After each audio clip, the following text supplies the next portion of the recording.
ठीक है, तुम्हारे पास है हिंदी में किसके पास है साइंस, किसके पास है हिंदी में? तुम पे हिंदी में साइंस है, तुम पे भी हिंदी में साइंस है। ठीक है, इस टॉपिक को ध्यान से पढ़ना। ठीक है, टॉपिक का नाम क्या है? जंतुओं में जनन। ठीक है, जनन क्या होता है? एक ऐसी प्रक्रिया जिससे जीव अपनी पीढ़ी को बढ़ाते हैं। ठीक है, तो हम यहाँ पर बच्चे होने के शब्द का प्रयोग नहीं करेंगे, है ना। जनन का मतलब क्या होता है इंग्लिश में? तो क्या बोलते हैं? रिप्रोडक्शन। ठीक है, क्या बोलते हैं? रिप्रोडक्शन। रिप्रोडक्शन का मतलब क्या होता है? एक ऐसा प्रोसेस जिसके थ्रू कोई भी लिविंग ऑर्गेनिज्म, जरूरी नहीं है इंसान, जानवर भी, इंसान भी, कीड़े या छोटे छोटे जिसको हम माइक्रो ऑर्गेनिज्म कहते हैं, जीवाणु कहते हैं ना, ये भी क्या करते हैं? अपनी पीढ़ी को बढ़ाते हैं। पीढ़ी मतलब खुद से अगली पीढ़ी बनाएंगे, उससे अगली पीढ़ी बनाएंगे, है ना। इस प्रक्रिया को क्या कहते हैं? जनन या रिप्रोडक्शन। ठीक है, it is the method, it is the process by which living organism produce their offspring. ठीक है, इंग्लिश में भी लिख लेते हैं इस चीज को। It is the process by which it is the process by which living organisms produce their, इसको नोट कर दिया साथ साथ में, their offspring। ठीक है, ये एक ऐसा मेथड है जिसके थ्रू क्या करते हैं? लिविंग ऑर्गेनिजम्स अपने ऑफस्प्रिंग्स को बनाते हैं। ठीक है, टाइप्स की अगर हम बात करें, यानी प्रकार की अगर हम बात करें, तो ये कितने प्रकार का होता है? दो प्रकार का, एक होता है लैंगिक और एक होता है अलैंगिक। ये लैंगिक और अलैंगिक वाला है ना, ये उसके बोर्ड एग्जाम के लिए इंपॉर्टेंट है, इसको तुम टॉपिक को ध्यान समझना। ठीक है, हाँ, नोट्स के तौर पर उतार लेना। लैंगिक और अलैंगिक, इंग्लिश में क्या बोलते हैं? सेक्सुअल और असेक्सुअल। सेक्सुअल और असेक्सुअल। ठीक है,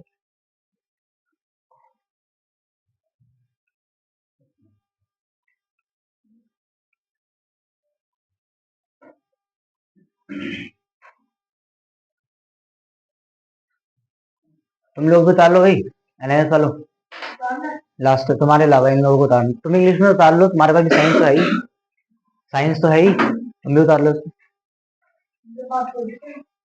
तो तुम मान लो,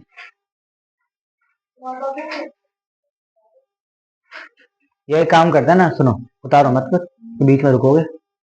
उससे अच्छा है ना कि उसका स्क्रीनशॉट ले लेके शेयर कर लेंगे ना, वीडियो में स्क्रीनशॉट ले लेके भेज देंगे। ठीक है, तो उतारा रहने छोड़ो। टाइप्स की बात कर ले। टाइप्स यानी क्या होता है? प्रकार। ठीक है, तो देखो दो तरह के रिप्रोडक्शन होता है, यानी सेक्सुअल, एक सेक्सुअल होता है और एक क्या होता है? असेक्सुअल। ठीक है, लैंगिक या फिर हिंदी में क्या बोलेंगे इसको? अलैंगिक। लैंगिक या सेक्सुअल रिप्रोडक्शन में क्या होता है? दो पेरेंट्स होते हैं। कितने पेरेंट्स होते हैं? ये दोनों मिलकर के अब एक नए बच्चे या एक नए ऑफस्प्रिंग को जन्म देते हैं। तो ये कौन सी रिप्रोडक्शन हो गई? सेक्सुअल। ठीक है, ह्यूमंस और एनिमल्स में यही होता है। किसमें होता है ये? Humans and animals. ठीक है, मदर और फादर मिलके अपनी नेक्स्ट जनरेशन को बर्थ करते हैं, अगली पीढ़ी को जन्म देते हैं, तो हम उसे क्या बोलते हैं? लैंगिक जनन या फिर सेक्सुअल रिप्रोडक्शन। अगर कोई सिंगल पेरेंट है, कोई एक ही पेरेंट है और वो अपने से बाकी अपने आगे वाली पीढ़ी को जन्म दे रहा है, तो वो असेक्सुअल रिप्रोडक्शन है, यानी अलैंगिक जनन है। तो जब पेरेंट्स कितने हैं? दो। कितने पेरेंट्स हैं? तो रिप्रोडक्शन कैसी हो गई? सेक्सुअल। और अगर पेरेंट्स कितने हैं तो वो क्या हो गई? असेक्सुअल। हिंदी में क्या बोलेंगे असेक्सुअल को? अलैंगिक, और सेक्सुअल को लैंगिक जनन। ठीक है, याद रखोगे। लैंगिक में कितने पेरेंट्स होते हैं? लैंगिक में कितने पेरेंट्स होते हैं? दो। सेक्सुअल में कितने पेरेंट्स होते हैं? दो। सेक्सुअल में कितने पेरेंट्स होते हैं? दो। अलैंगिक में कितने होते हैं? एक। असेक्सुअल में एक। ठीक है, याद रहेगी वाली बात। अब हम किसकी बात करेंगे अगली? Human reproduction. ठीक है, टॉपिक क्या है अगला? Human reproduction. अब देखो ह्यूमंस के अंदर, यानी कि मानवों के अंदर किस प्रकार से जनन होता है। तो पहले लैंगिक जनन को समझो क्या है। क्या टॉपिक है हमारा? लैंगिक जनन। ठीक है, इंग्लिश में क्या बोलेंगे इसको? Sexual reproduction. Sexual reproduction. ठीक है, सेक्सुअल रिप्रोडक्शन में बेसिकली क्या होता है? एक क्या होता है? मेल। एक क्या होता है? दूसरा क्या होता है? फीमेल। इन दोनों के पास क्या होते हैं? गैमेट्स होते हैं। क्या होते हैं? गैमेट्स। गैमेट्स का मतलब शुक्राणु। क्या होते हैं? शुक्राणु, है ना। ये शुक्राणु जब आपस में मिलते हैं, मेल या फीमेल, यानी नर एवं मादा, नर एवं, मेल को क्या बोलेंगे? फीमेल को क्या बोलेंगे? तो नर और मादा के शुक्राणु जब आपस में मिलते हैं तो होता है निषेचन। क्या होता है? निषेचन। इंग्लिश में क्या बोलते हैं? फर्टिलाइजेशन। क्या बोलते हैं? फर्टिलाइजेशन। ठीक है, इस फर्टिलाइजेशन के बाद क्या बनता है? किसी नए बच्चे का जन्म होता है। ठीक है, तो ऐसी प्रक्रिया जिसमें दो पेरेंट्स हो, एक मेल यानी कि नर, दूसरा फीमेल यानी कि मादा, ये आपस में मिलते हैं, इनके शुक्राणु आपस में मिलाए जाते हैं, मिलने से निषेचन यानी कि फर्टिलाइजेशन होता है, जिससे एक नए बच्चे का जन्म होता है। तो ये कौन सी प्रक्रिया हो गई? लैंगिक जनन या फिर सेक्सुअल रिप्रोडक्शन। दोनों बातें क्लियर हो गई? अच्छा, समझ में आ गया क्या है? तो हम लोग यहाँ पे किसकी बात कर रहे हैं? नर और मादा की। ठीक है, तो याद रखने वाली बात क्या है? मेल्स के अंदर यानी कि नर के अंदर शुक्राणु पाए जाते हैं। क्या पाए जाते हैं? शुक्राणु। उसका आकार कैसा होता है? देखो, उसका आकार इस प्रकार का होता है, ऐसे और ऐसे। ठीक है, 3 इडियट मूवी देखिए, देखिए उसका पहला वाला सीन देखा है, जब वो इंट्रोडक्शन आ रहा है तो उसमें ऐसे बहुत सारे भाग रहे होते हैं। ये वाला पार्ट देखा है कभी? ऐसे बहुत सारे भाग रहे होते हैं। तो इसको क्या बोला जाता है? शुक्राणु। क्या बोला जाता है? शुक्राणु। इसको शुक्राणु का सिर बोलते हैं और इसको शुक्राणु की पूंछ बोलते हैं, है ना। ये पूंछ शुक्राणु को आगे बढ़ने में सहायता देती है। ये पूंछ शुक्राणु को कहां बढ़ने में सहायता देती है? आगे। और ये बेसिकली इसके अंदर ना जीन्स होते हैं। क्या होते हैं? जीन्स। ये पहनने वाली जीन्स है क्या? जीन्स मतलब कि गुण। क्या होते हैं? गुण, जो पिता से आते हैं। ठीक है, और उसके बाद अभी हम फीमेल में जब जाएंगे तो फीमेल के बारे में बात करेंगे। ठीक है, तो ये दोनों आपस में मिलते हैं तो बच्चे का क्या हो जाता है? जन्म होता है। ठीक है, तो ये क्या हो गया आपका? शुक्राणु। क्या हो गया? शुक्राणु। अभी टॉपिक क्या है?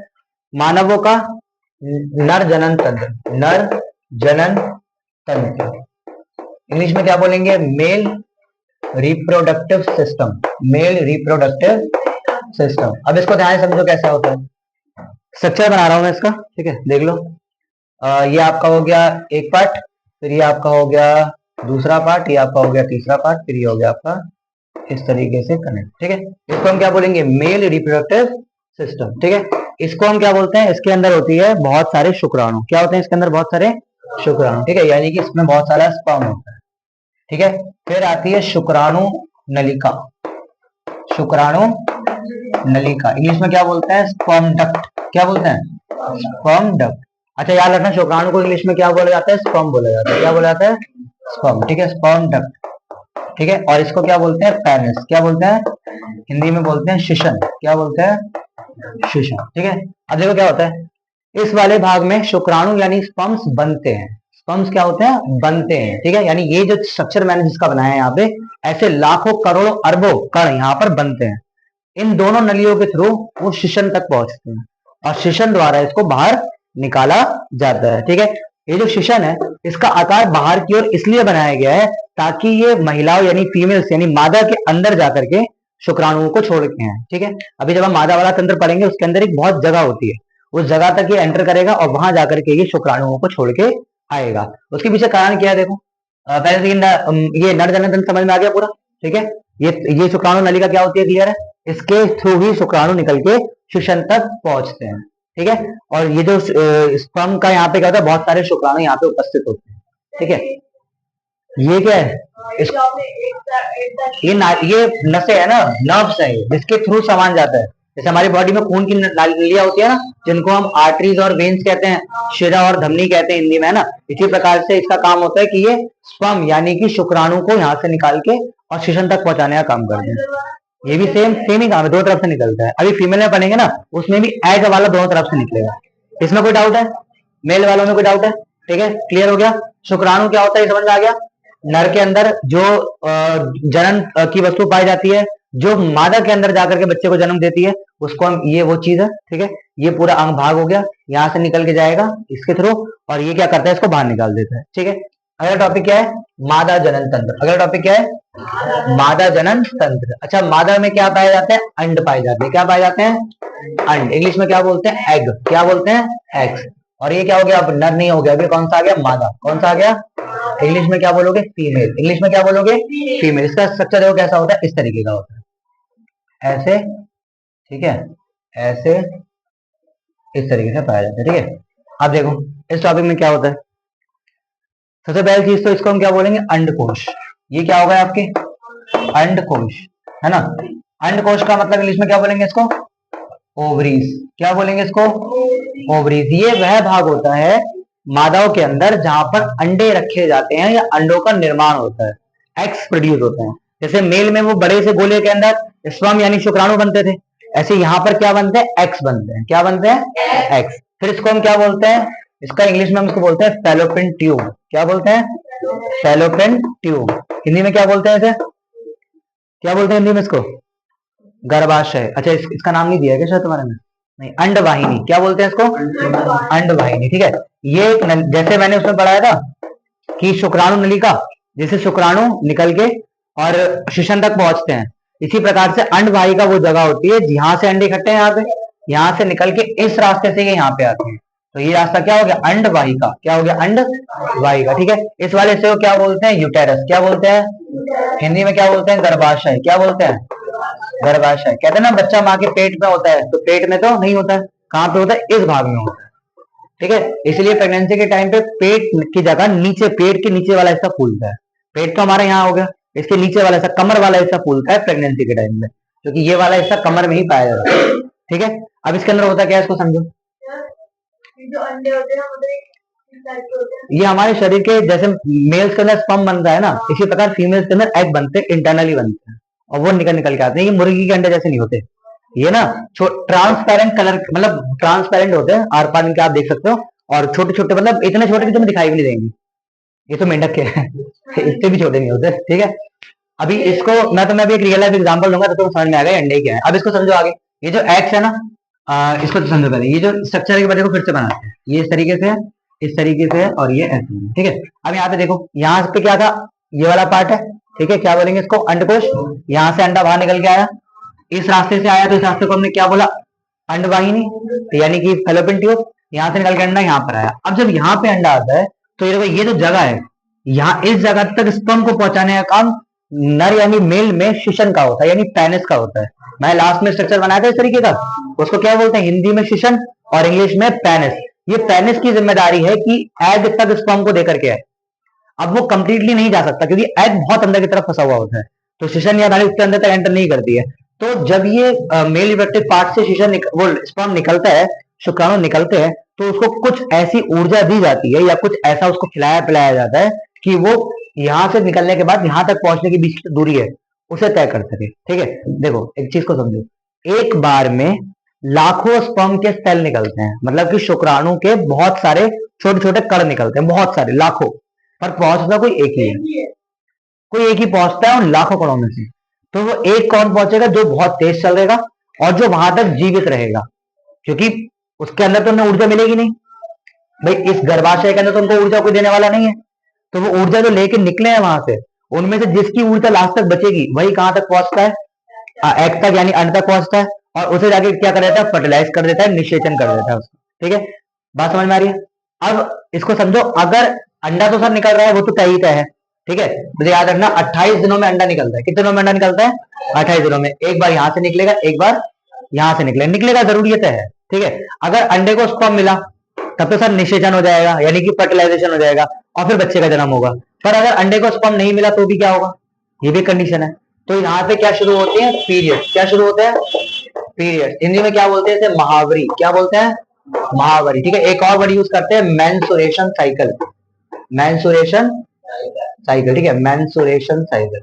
मेंसुरेशन साइकिल का मतलब क्या होता है, फीमेल्स के अंदर हर 28 दिनों में ब्लीडिंग होती है, खून निकलता है। उसके पीछे कारण क्या है, ये जो एग है ना, जब इस एग को स्पर्म नहीं मिलता तो ये टूट जाता है, और टूटने के बाद ये धीरे धीरे खून के साथ बाहर आने लगता है। ठीक है, ये तकरीबन 7 से 8 दिन पूरी साइकिल चलती है, मतलब 28 दिन बाद 7 से 8 दिनों के लिए ये काम होता है बढ़िया करके। ठीक है, सारा खून सब बाहर निकलता है। उसके बाद ये जगह बिल्कुल क्या हो जाती है, साफ। क्या हो जाती है, 28 दिन बाद फिर से एक नया अंडा निकलेगा।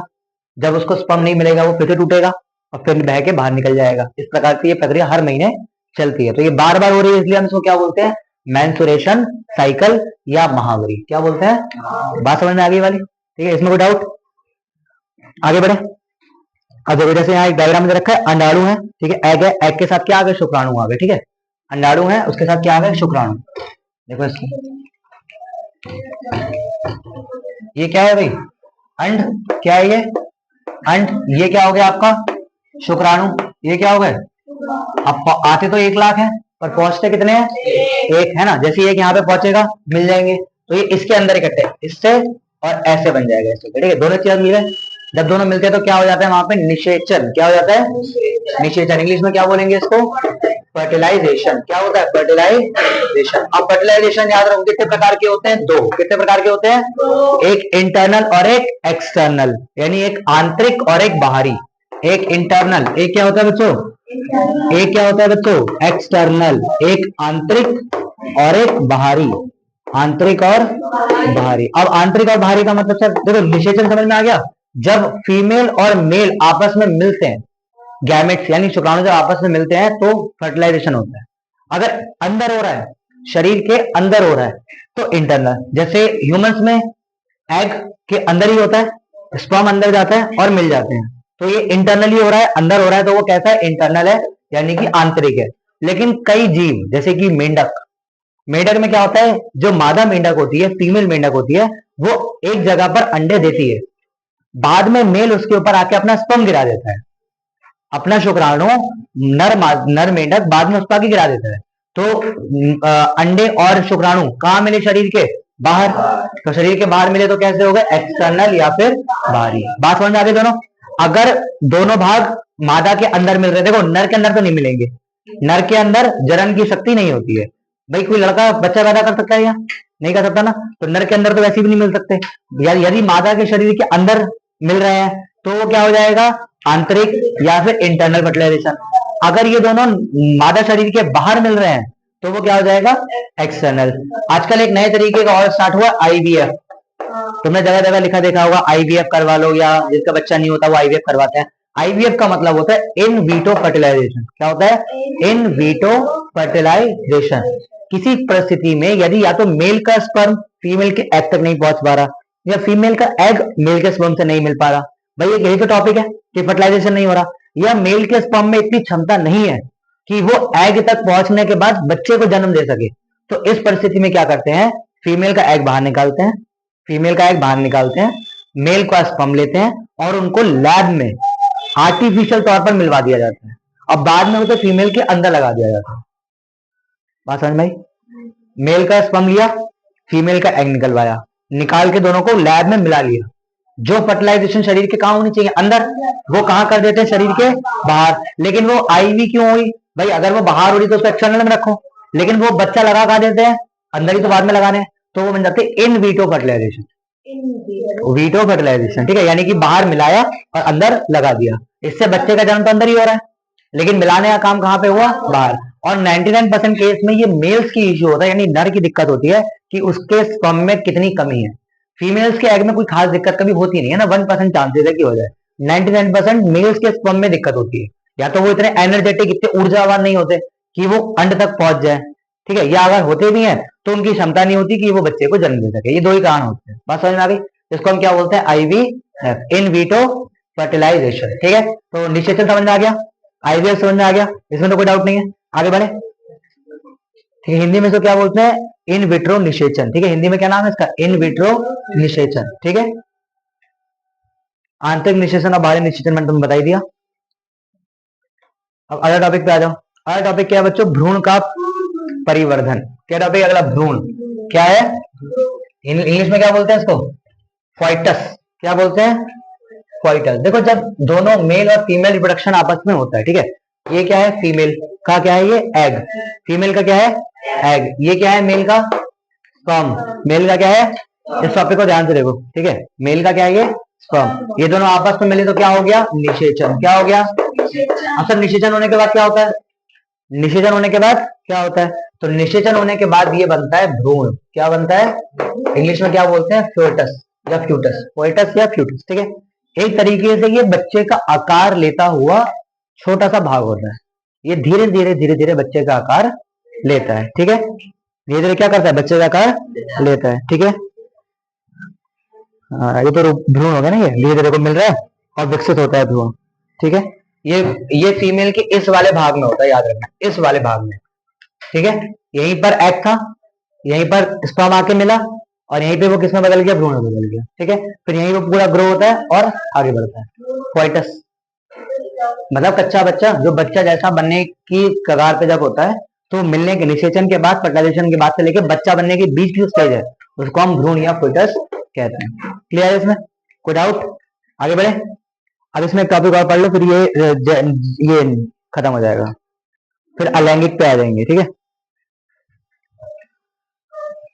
अच्छा एक बात याद रखना, बोनस के लिए बता रहा हूं, अभी ना 10th में इसके अलावा भी कई टॉपिक्स हैं, ठीक है। चलो इसको देखो ध्यान से। यदि भ्रूण को ऊर्जा कहां से मिलती है, भ्रूण खाता क्या है, तो एक सवाल ये आता है, भ्रूण क्या खाता है, भ्रूण क्या खाता है, और यदि वह खाता भी है, यदि वह खाता है तो वो निकालता कैसे। तो याद रखना, भ्रूण को कोई भी चीज सीधे तौर पर नहीं मिलती है। यदि ये क्या है, गर्भाशय है, यानी वो स्थान जहां पर बच्चा बैठा है या रखा हुआ है, यहां से एक नली होती है जो बच्चे के पेट से कनेक्टेड होती है। बच्चे किससे कनेक्टेड होती है, पेट से। ऑपरेशन के बाद इस नली को पेट से काट दिया जाता है, ठीक है, बिल्कुल टमी वाले पार्ट पे ही प्रेजेंट होती है, ठीक है। तो इस वाले पार्ट से नली कनेक्ट होती है, इसका दूसरा भाग मां से कनेक्टेड होता है। माँ जो भी चीजें खाती है उसका पोषण तत्व यानी न्यूट्रिशन लेकर के बच्चे को इस नली के द्वारा भेज दिया जाता है। बच्चा सॉलिड और जो भी लिक्विड वेस्ट निकालता है वो इसी एरिया में रहता है, याद रखना, नहीं निकलता है, वो वैसी का वैसी ही रहता है। और बच्चा पूरे टाइम वो खाता कैसे, खाता नहीं है वो कुछ भी, जो माँ से पोषण आता है ना, वो पोषण शरीर उसमें उसके चला जाता है, ठीक है। और जो वो वेस्ट निकाल रहा है, क्योंकि देखो छठे या सातवें महीने में तो बच्चा पूरे आकार में आ जाता है, इसके बाद माँ का पेट भी पूरी तरीके से फूल जाता है। उस अवस्था में बच्चा प्रॉपर तुम्हारे जैसा होता है, 2 हाथ 2 पैर 1 नाक 2 आंखें सब कुछ होता है। तो जब वो कुछ खा रहा है तो उसकी बॉडी में डाइजेशन यानी पाचन भी होता है, पाचन होता है तो फिर उसके से उत्सर्जन भी होगा, सामान भी निकलेगा। तो वो निकलने के बाद इस नली के रात तो बाहर जाएगा नहीं, तो वो यहीं रहता है। तो बच्चा छठे सातवें महीने से लेकर 9वें महीने के बीच में अपने ही स्टूल स्टूल यानी कि जो आप पॉटी जिसे कहते हो और जो आप टॉयलेट कहते हो उसके बीच में ही रहता है, अपने अपनी जो भी वो निकालता है उसके बीच में ही बच्चा रहता है इस समय काल में, ठीक है, ये याद रखना। आगे बढ़ते हैं, यहाँ से फिर निकाल,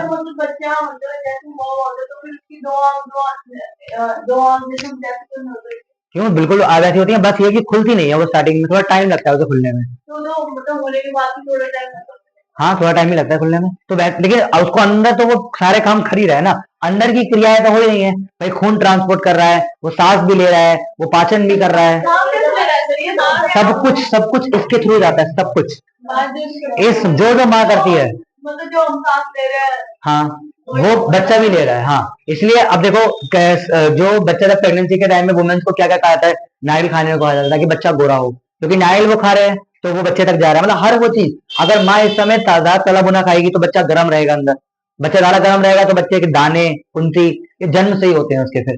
तो ऐसे कई सारे गुण होते हैं जो पेट से ही उसके शुरू हो जाता है, ठीक है। हमारे यहाँ पे भारत में एक और प्रथा ये है कि माँ को 6-7 महीने जब तक नहीं हो जाते तब तक बहुत सारा मेहनत काम करवाया जाता है, और छठे सातवें महीने में जब वो बच्चा पूरे आकार में होता है तब भी उस माँ से बहुत जो है वो ठीक ठाक कम करवाया जाता है। कारण क्या है, यदि माँ आराम करती रहेगी तो बच्चे को भी आराम मिलता रहेगा, अगर बच्चा ज्यादा आराम करेगा तो बच्चा आलसी हो जाएगा, और यदि माँ काम करती रहेगी तो पेट के अंदर लगातार कार्य होते रहेंगे, उसके अंदर एक्टिविटी रहेगी तो बच्चा भी समान एक्टिविटी करेगा। अच्छा ये भी ध्यान रखना है, जो माँ प्रेगनेंसी के टाइम पर लेटी रहती है उनका बच्चा अंदर ज्यादा एक्टिविटीज नहीं करता, और जो माँ काम करती है उनका बच्चा लात भी मारता है, पलटता भी है पेट में। तुमने फील किया पेट के अंदर,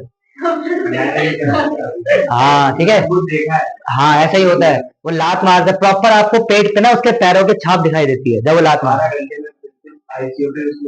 हाँ वो ऐसे बच्चे घूम जाते हैं अंदर ही अंदर, ठीक है। मेरा खुद का जन्म उल्टा ही हुआ था, मैं भी जैसे याद रखो अच्छा, बच्चा हमेशा इस तरफ होता है, सर इस तरफ पैर इस तरफ, उल्टा होता है बच्चा हमेशा। मैं पेट में खेलते खेलते ऐसा हो गया था, ऐसे हो गया था मैं, फिर बाद में ऑपरेशन से कुछ टाइम पहले में सीधा भी हो गया था, ठीक है। मतलब 25 जुलाई रात की डिलीवरी थी हमारी मम्मी की, 25 जुलाई रात की, और रात का डिलीवरी के समय मैं तो उल्टा हो गया था, तो सर तो निकाल नहीं सकते क्योंकि बच्चे को सर से निकाला जाता है, पैरों से नहीं निकालते। हाँ ऐसी जो भी होती है ना, तो क्या करते हैं उस समय फिर, और फिर जो सुबह उन्होंने निकाल दिया, जब मैं निकल ही नहीं सकता तो कैसे निकालोगे। तो फिर मेरा जन्म 26 जुलाई को हुआ, सुबह 7:30 बजे, ठीक है। आगे बात समझ में आ रही, तो बच्चा कहाँ पे रहता है वो समझ में आ रही है, ठीक है। आगे बढ़े, तो भ्रूण का क्या क्या खाता है, भ्रूण वही खाता है जो उसकी माँ खाती है, उससे पोषण तत्व भ्रूण के अंदर चला जाता है, और भ्रूण क्या निकालता है, जो भी वो वेस्ट निकालता है वो यहीं पर रहता है। इसके अलावा जो भी वेस्ट वो नली के द्वारा निकालता है वो माँ के पास चला जाता है। इतना क्लियर है, आगे बढ़े। और लास्ट टॉपिक पे आते हैं अपने, जरायुज और अंड प्रजक, जरायुज और अंड प्रजक, अंड प्रजक, ठीक है। इंग्लिश में क्या बोलते हैं इसको, ओवीपोरस, नहीं इसको विविपोरस ओवीपोरस है ना, पहला विवी है पहला ओवी है, पहला विवी वो भी है, पहला विवी पोरस। देखो विवी पोरस, विवी पोरस, और इसको क्या बोलते हैं, ओवी पोरस। ठीक है, विवी पोरस ओवी पोरस में अंतर देखो। ऐसे जानवर जो अपने बच्चे को सीधे तौर पर जन्म देते हैं उनको हम विविपोरस कहते हैं। जैसे कि गाय, मनुष्य, शेर, ये अंडे थोड़ी देते हैं, ये तो अपना बच्चा सीधा दे देता है। तो ये कौन कैसा प्रक्रिया हो गई, विविपोरस। और अगर जीव जो है वो अपने बच्चे को अंडे के द्वारा जन्म देते हैं, मुर्गी हो गया, मेंढक हो गया, तो उसको हम क्या बोलेंगे, अंड प्रजक या ओविपोरस। इसको रोक दो।